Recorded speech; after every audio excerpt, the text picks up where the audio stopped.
Hai guys, balik lagi bersama gue Edo. Hari ini gue ingin ngebawain tentang public speaking and communication skill. Jadi apa sih tuh public speaking? Dan apa hubungannya public speaking dengan communication skill? Daripada kita ngomong waktu, sekarang kita bahas hubungan dari communication skill dengan public speaking. Oke guys, sekarang gue ingin ngebahas tentang public speaking. Jadi menurut David Zarevsky dalam Public Speaking Strategy for Success, public speaking is a continuous communication process in which message and signals circulate back and forth between speaker and listener. Jadi mudahnya itu, public speaking adalah sebuah proses komunikasi berkelanjutan di mana pesan, simbol terus berinteraksi antara pembicara dengan pendengarnya. Jadi gimana sih cara seorang speaker dengan pendengarnya itu bisa terus berkomunikasi dengan lancar. Selanjutnya ada 3 communication skill. Jadi ada keterampilan komunikasi lisan, komunikasi tulisan, dan komunikasi nonverbal. Oke? Jadi seperti yang kita ketahui ya, manusia itu adalah makhluk sosial atau makhluk yang tidak bisa hidup sendiri. Jadi setiap manusia itu butuh teman-teman dan komunitas untuk saling membantu. Nah, seperti yang kita ketahui, public speaking itu sebuah bentuk komunikasi yang dilakukan secara lisan tentang suatu hal atau topik kepada banyak orang. Jadi seperti Bung Karno, contohnya yang memberikan orasi dan pendapat-pendapatnya tentang sebuah gagasan kemerdekaan sebuah negara, itulah yang dibutuhkan oleh seseorang. Pada hari ini, di stadion utama ini, saya berbicara langsung kepada rakyat seluruh Indonesia.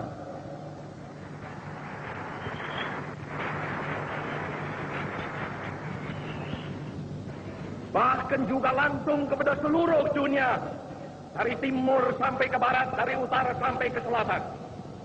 Saya sekarang tidak terutama sekali berbicara sebagai presiden mandataris, tidak sebagai presiden perdana menteri, tidak sebagai presiden panglima tertinggi. Saya berbicara di sini sebagai penyambung lidah rakyat Indonesia.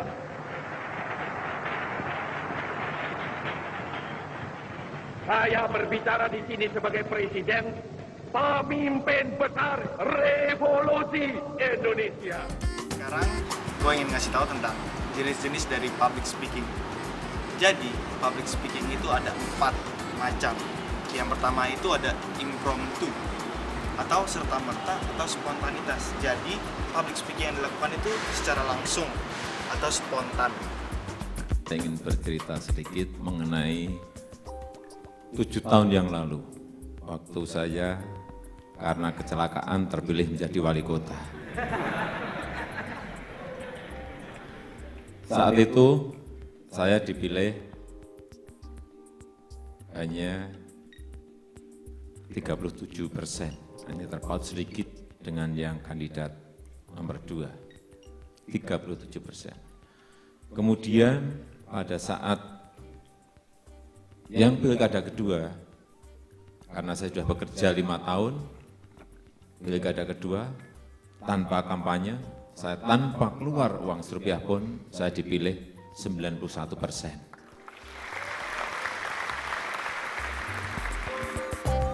Yang kedua ada manuskrip. Manuskrip itu berbicara dengan naskah. Jadi public speaking yang dilakukan menggunakan naskah. Dan memang jalan itu tidak selamanya landai, terang, benderang, tetapi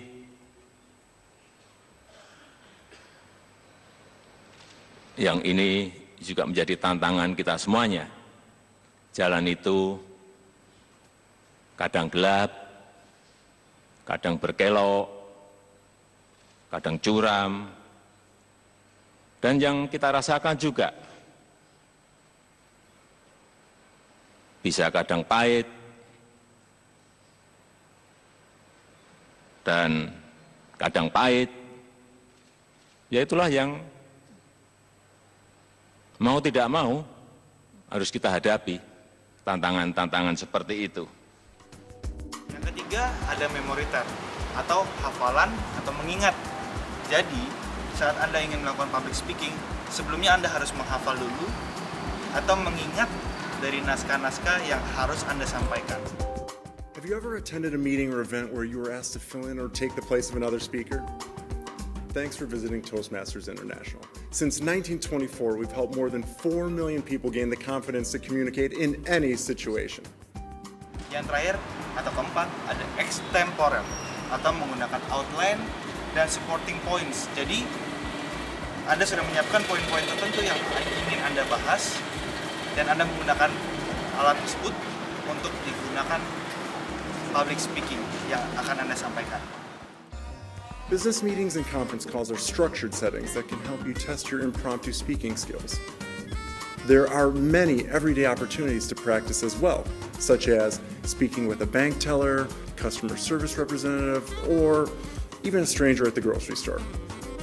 Most likely, you will attend a wedding, retirement, or engagement party. Now, these events are perfect opportunities to practice impromptu speaking from them. Selanjutnya, tips public speaking. Jadi, untuk kalian semua yang ingin melakukan public speaking, yang pertama, Anda harus mempersiapkan diri Anda harus perbanyak latihan dan percaya diri. Yang kedua, saat public speaking, tumbuhkan perhatian audiens. Dukung dengan skill nonverbal yang tepat, cocokkan dengan performance yang sikon. Anda harus bisa menempatkan diri Anda sesuai dengan kemampuan Anda, sehingga audiens bisa menangkap apa yang Anda bicarakan dengan baik. Yang ketiga adalah pasca public speaking, evaluasi dan perbanyak latihan. Tentunya setiap kali Anda public speaking, Anda akan melakukan kesalahan, dan alangkah baiknya kalau misalnya setelah public speaking Anda mengevaluasi agar kedepannya Anda bisa public speaking dengan lebih baik dan lebih benar. Oke, selanjutnya di dalam sebuah public speaking ada yang namanya pidato atau speech. Jadi pidato itu merupakan sebuah proses komunikasi atau interaksi antara pembicara dengan pendengarnya. Pidato adalah sebuah kegiatan berbicara di depan umum atau berorasi guna menyatakan pendapatnya atau guna memberikan gambaran tentang suatu hal. Seperti yang teman-teman udah tahu, kalau misalnya para pemimpin negara ingin menyatakan sebuah pendapat, sebuah gagasan, biasanya mereka menggunakan pidato sebagai sarana untuk memberikan komentar mereka dan pendapat mereka kepada publik. Nah, dari pidato tadi atau speech itu ada urutan-urutan dalam menyampaikan sebuah pidato.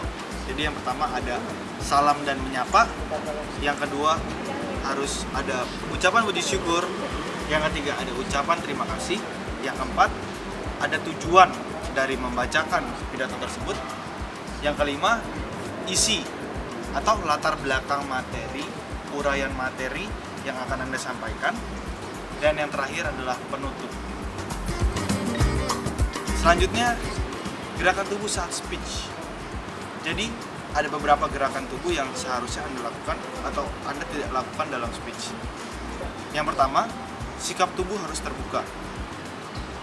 Anda harus terbuka, Anda harus bisa memberikan gerakan-gerakan yang efektif. Yang ketiga, kotak mata harus Anda lakukan. Jadi Anda harus tetap menatap ke audiens. Yang keempat, ekspresi wajah menarik. Ekspresi wajah menarik seperti apa supaya Anda dapat dipercaya atau audiens dapat setuju dengan apa yang Anda katakan. Dan yang terakhir atau kelima, melangkah dengan tepat. Dalam memberikan suatu pidato atau speech, Anda harus bisa melangkah dengan tepat supaya apa yang Anda katakan dapat meyakinkan dari pendengar-pendengar. Oke guys, sekian materi yang udah gue sampaikan kali ini. Semoga materi yang gue sampaikan tadi dapat berguna dan bermanfaat untuk kehidupan kedepannya. Thank you guys.